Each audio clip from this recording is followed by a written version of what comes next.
This is Lesson 4 of the Subnetting.net video series on how to subnet.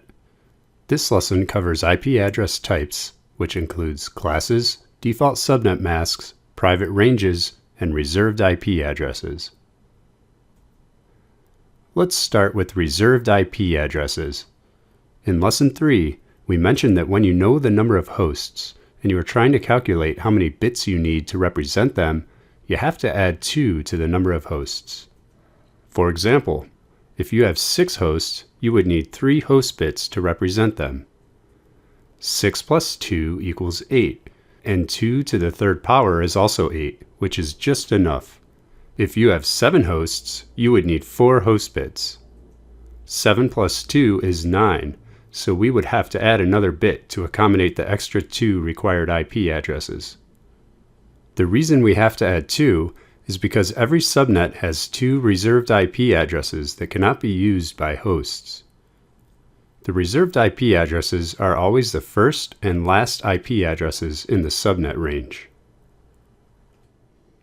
For example, suppose you have a subnet mask of /30. This means we have just 2 host bits to work with, which is 4 total IP addresses. Let's list them. The first IP address is reserved for something called the network ID. The last IP address is reserved for something called the broadcast address. The broadcast address is used for a specific type of network traffic that is destined for every device attached to a network. All remaining IPs in the subnet can be used for hosts. So our example subnet of /30 can have 2 total hosts. Here's a quick quiz. What is the usable host range for the subnet 192.168.50.0/27?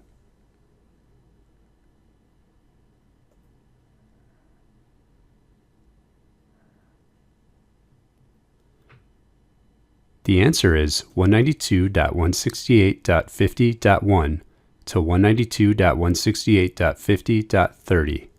Here's how we arrived at the answer. The subnet mask of /27 tells us there are 5 host bits, which is a subnet size of 32. Here are some relevant IP addresses for our calculation. The starting IP of this subnet is 192.168.50.0, which is also the network ID. The network ID of the next subnet is 192.168.50.32. One less than the starting IP of the next subnet is the last IP of this subnet, which is also the broadcast address. The remaining IPs in our subnet can be used for hosts. So our usable host range is 192.168.50.1 to 192.168.50.30. IP addresses are grouped into 5 different classes, as shown. The class an IP address is in is defined by the number in the first octet. So, for example, an IP address such as 34.59.20.106 is a Class A address, because 34 is between 1 and 126. The other octets do not matter for determining the class. 228.12.1.54 is a Class D address because 228 is between 224 and 239. And 192.168.50.1 is a Class C address because 192 is between 192 and 223. Notice that the Class A range has an asterisk next to it. This is because although there are 128 networks in the Class A address space, the networks beginning with 0 and 127 are reserved. In previous lessons, we mentioned that the full IPv4 address space range is from 0.0.0.0 to 255.255.255.255, but it's important to realize that not all of those IP addresses are actually usable. For example, you'll never see a real IP address that begins with 0. Here's a tip you can use to help you remember the class ranges. We can use the same bits diagram that we used in Lesson 2 for converting decimal to binary. We start on the left and enter in the classes in order. Class A goes above the 128. B, C, D, D, and E. Now we create a small chart with 6 rows and 3 columns. Don't worry about memorizing how to make this chart. Just follow along and make sure you understand how it works. In the next lesson, we'll show you how to make a cheat sheet, which can also be used instead of this chart. The first row is for headers, and we label them class, first octet start, and first octet end. Now let's write in the classes. Note we starred A to remind us we need to modify it later. Here's how to fill in the start column. Each class gets the sum of all the numbers to its left. We start with A. Since there are no numbers to the left, the starting number is 0. B has only one number to its left, which is 128, so B's starting number is 128. C has 2 numbers to its left, and 128 plus 64 equals 192, so that's the starting number for C. D has 3 numbers to its left. 128 plus 64 plus 32 equals 224, so that's the starting number for D. And finally, E has 4 numbers to its left. 128 plus 64 plus 32 plus 16 equals 240, so that's the starting number for E. Now for the ending numbers. Each ending number is exactly 1 less than the next starting number. So for A, we want 1 less than 128, which is 127. For B, 1 less than 192 is 191. For C, 224 minus 1 is 223. For D, 240 minus 1 is 239. And for E, we use the last number in the octet range, which is 255. Don't forget, we starred class A to remind us that we don't use 0 or 127. Our usable range for class A is 1 to 126. Each of the first 3 IP address classes, A, B, and C, have the concept of a default subnet mask, which is used to determine the number of bits available for hosts in the network. This is a chart showing the default subnet masks in binary, decimal, and shorthand. Now let's see how it matches up with our previous chart. As you can see, class A has a default subnet mask of /8, which means there are 24 host bits. This means there are 2 to the 24th power number of available hosts, which corresponds to the maximum host column in the second chart. Similarly, a class B address has a default subnet mask of /16, which leaves 16 bits for hosts. A class C address has a default subnet mask of /24, which leaves 8 bits for hosts.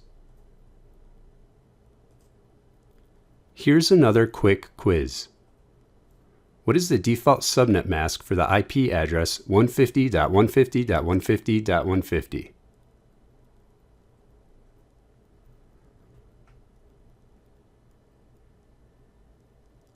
The answer is 255.255.0.0. We determined this because 150 is between 128 and 191, so this is a class B address. The default subnet mask for class B is /16, or 255.255.0.0. So now that you know about IP address classes and default subnet masks, let's talk about why it's important. At the beginning of Lesson 3, we told you about host bits and subnet bits. Up to this point, we've only shown you how to calculate the number of host bits. Now we'll explain what subnet bits are. The default subnet mask is used to determine how many subnets a class network can be divided into.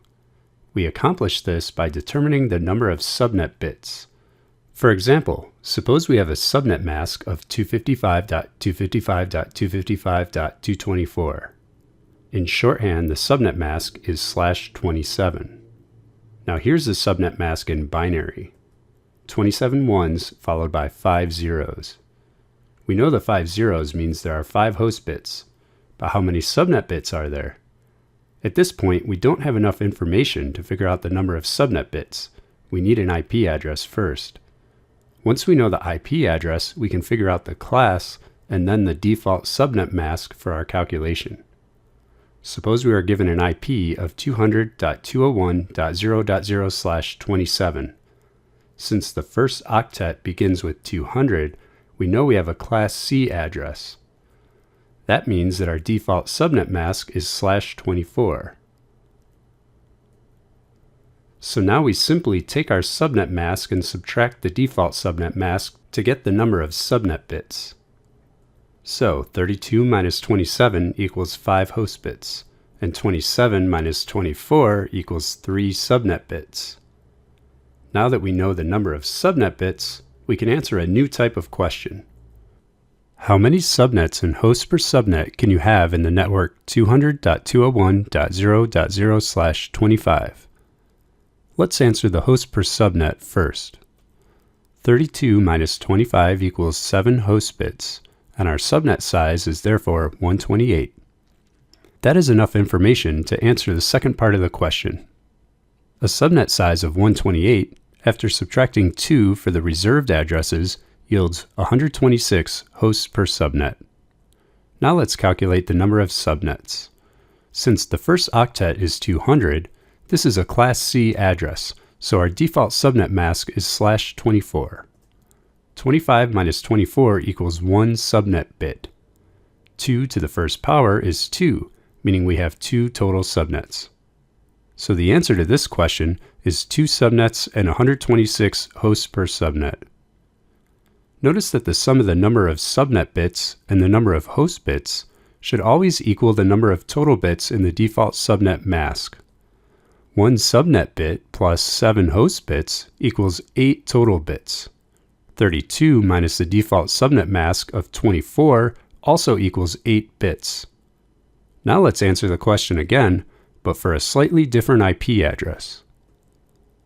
How many subnets and hosts per subnet can you have in the network 150.201.0.0/25? This is the same as the last question, but we have changed the first octet from 200 to 150. Notice that the host bits remains unchanged.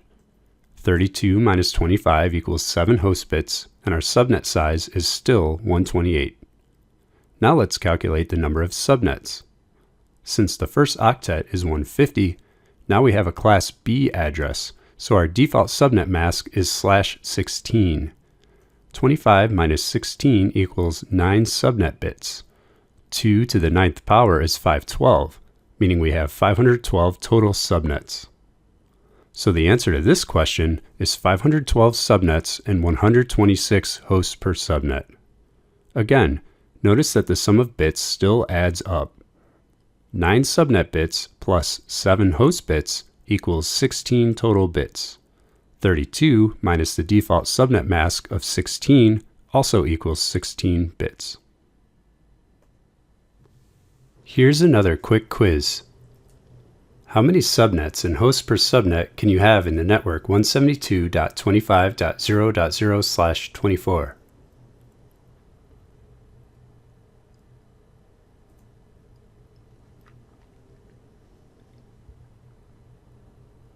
The answer is 256 subnets and 254 hosts per subnet. We determined this because 172 is a Class B address, meaning our default subnet mask is /16. 32 minus 24 equals 8 host bits, and 24 minus 16 equals also 8 subnet bits. 2 to the 8th power is 256, so we have 256 subnets and 256 minus 2, or 254, hosts per subnet. Here's another quick quiz. What decimal subnet mask would you use for the 192.168.55.0 network such that you can get 7 subnets and 25 hosts per subnet?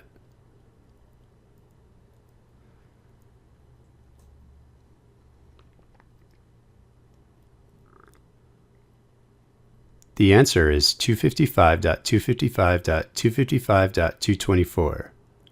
This question is similar to the last one, except that it is the reverse. Now we know the number of subnets and hosts per subnet, but we need to figure out the subnet mask. To do this, we just need to figure out either the number of subnet bits or host bits. Let's do it by calculating the number of host bits. If we want 25 hosts per subnet, we add 2 for the reserved addresses, which is 27, and now we find the first power of 2, which is greater than or equal to 27. 2 to the 4th power is 16, and 2 to the 5th power is 32. So now we know we need 5 host bits. With 5 host bits, we know our subnet mask is /27, which in decimal is 255.255.255.224, and that's our answer. Notice we never actually considered the number of requested subnets. We determined that we needed 5 host bits, and that is all we need to get the subnet mask. The reason we can do this is because the question was designed to have only one correct answer, so regardless of whether we calculated the host bits or the subnet bits, the final answer would be the same. But this doesn't necessarily have to be the case. Consider the following question. Here's a slightly harder quiz than the previous one. See if you can work it out. Which of the following could be the subnet mask for the 172.100.0.0 network, such that you can have 15 subnets and 1,000 hosts per subnet?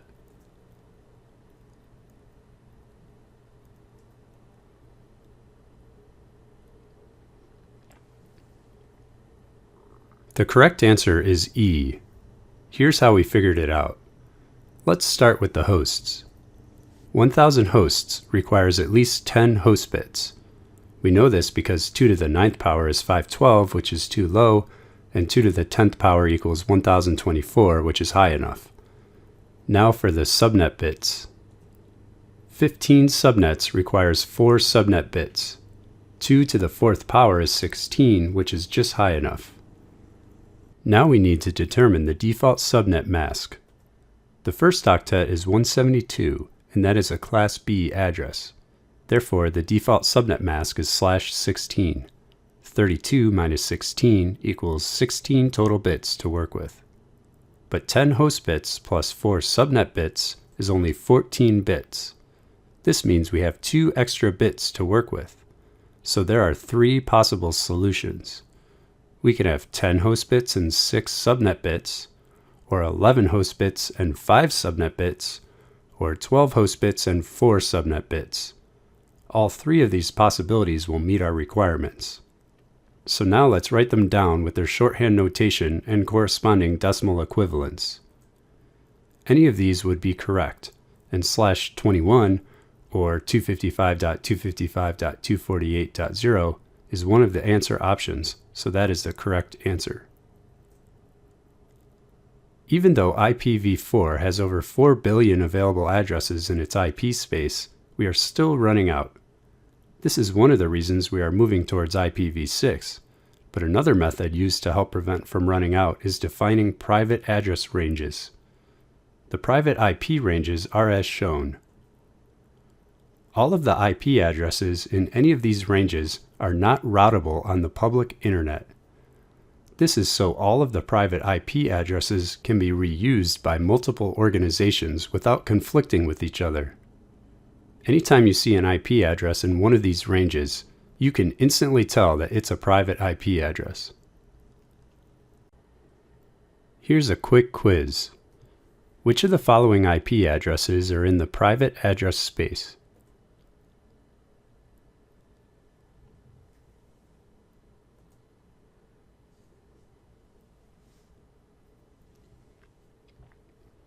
The answer is A, C, D, and G. Notice that option E is 127.0.0.1. This is a special IP, but is not a correct answer because it is not considered to be a private address like the question designated. However, it is a reserved IP address, and it's called a loopback. Any IP address that begins with 127 is a loopback address. Loopback simply means point back to yourself. This is useful for testing communications on the current device. On Subnetting.net, you now have enough knowledge to answer any question type. But before you do, we recommend you watch the remaining lessons, particularly the next lesson, which shows you how to make a subnetting cheat sheet to help you do all of the hard math more quickly. This is the end of Lesson 4, which covered IP address types, including classes, default subnet masks, and private address ranges.